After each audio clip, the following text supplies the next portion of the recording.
Good afternoon. My name is Gabriela Carabajal, and today I will be talking about the 1967 Newark Rebellion.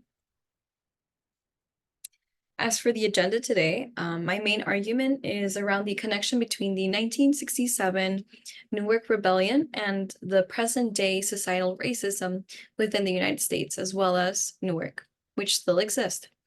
And some background of the 1967 Newark Rebellion truly include the discrimination in employment, education, as well as housing, unfair policymaking, as well as police brutality against Black citizens, and community empowerment. Some of the aftermath of the 1967 Newark Rebellion was around success of the people empowerment, as well as long-lasting economic effects from really multiple small business damages, and a hint of political change. I also wanted to include some current example of the police violence within Newark today, and to present a primary source which will be explained further into this video. And let's get started. Expanding on the insightful quote by Rosa Parks, "To bring about change, you must not be afraid to take the first step.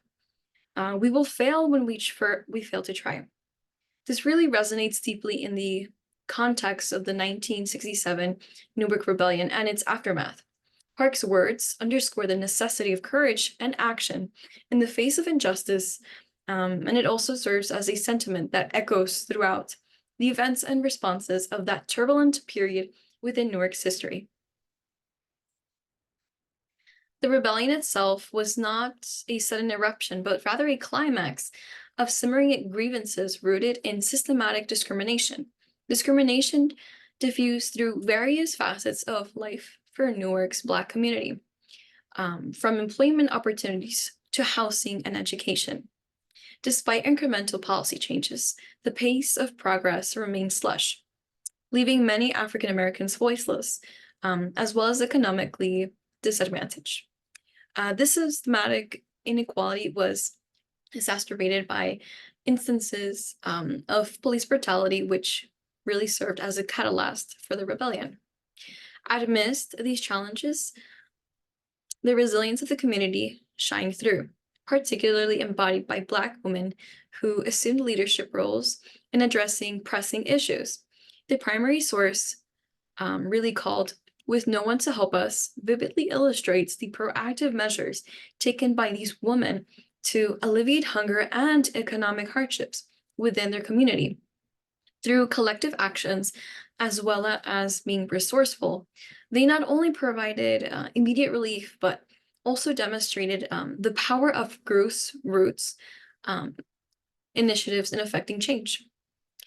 Moreover, primary sources such as this political poster, as shown in my presentation here, such as a political poster, offers invaluable insights into the sentiments and aspirations of Newark's Black residents during this era. It's really an imagery of Uncle Sam welding a club to suppress a Black man, encapsulates the persuasive injustice and resistance felt by the community. These posters serve as both a form of expression and a rally cry for justice, highlighting the unwavering determination of those fighting for equality. As for the aftermath of the rebellion, it really stirred into a complex tapestry of effects, ranging from political unrest to economic repercussions.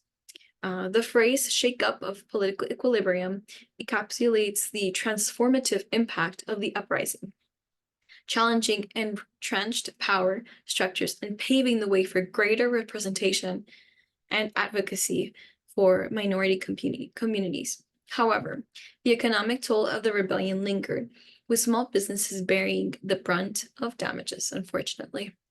But most importantly, the renaissance of the 1967 Newark Rebellion extended far beyond its immediate aftermath, serving as a poignant reminder of the enduring struggle against societal racism and inequality.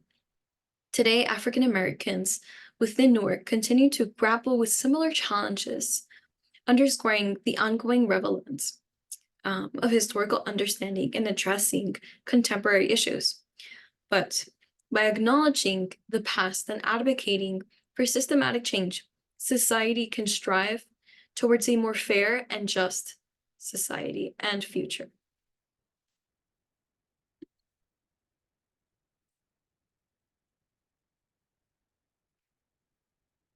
To lead to our question, why does racism still exist in Newark and the US?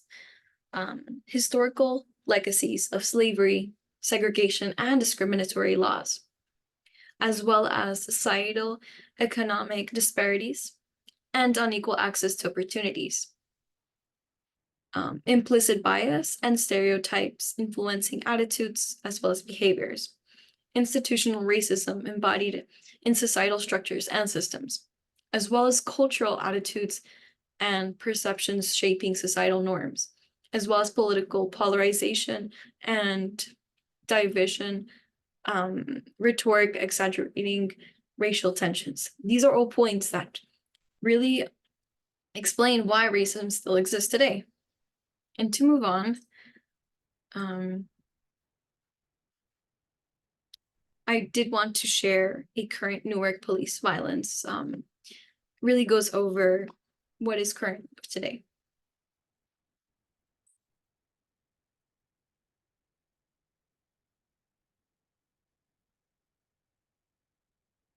New Jersey, state under scene. Questions about the Newark police go back decades. This is the west side where it all began Sunday morning. In the summer of 1967, two white cops beat up a black cab driver and the city exploded. Police riots rocked New Jersey's largest city for 5 consecutive days and nights. Newark cops, state police, and the National Guard were accused of using unjustified force to put down the riots. Sniper fire from open windows, scores of police, troopers, guardsmen, and civilians are wounded. By the time it was over, a white cop, a white fireman, and 24 black civilians were dead. Back then, there was nothing the federal government could do to fix a troubled police department. Top story this morning comes from Los Angeles following. That changed in the early 1990s after 4 white cops were acquitted in the beating of Rodney King. The wake of violence spawned by acquittals in the Rodney King beating trials. With the city under smoke, a city, it's safe to say, under The siege. Justice Department was given the power to investigate local police departments and, if necessary, impose reforms.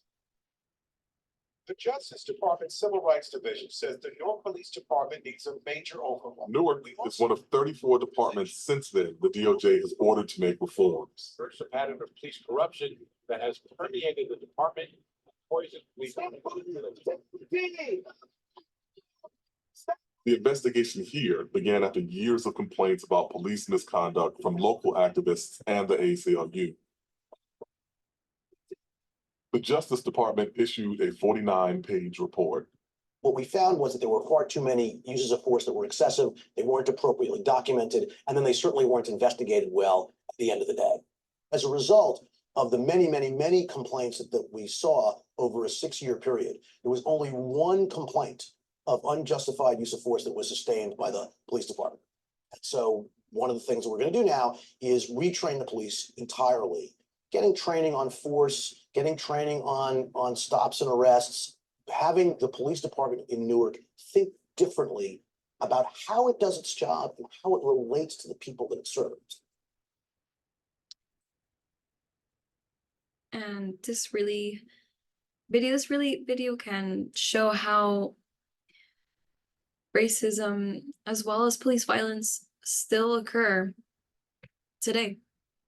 And it's the unfortunate truth, and we need to strive together to fight this. And it can be done. It can be done to better our society overall. I really appreciate your attention to my video. So thank you so much for watching.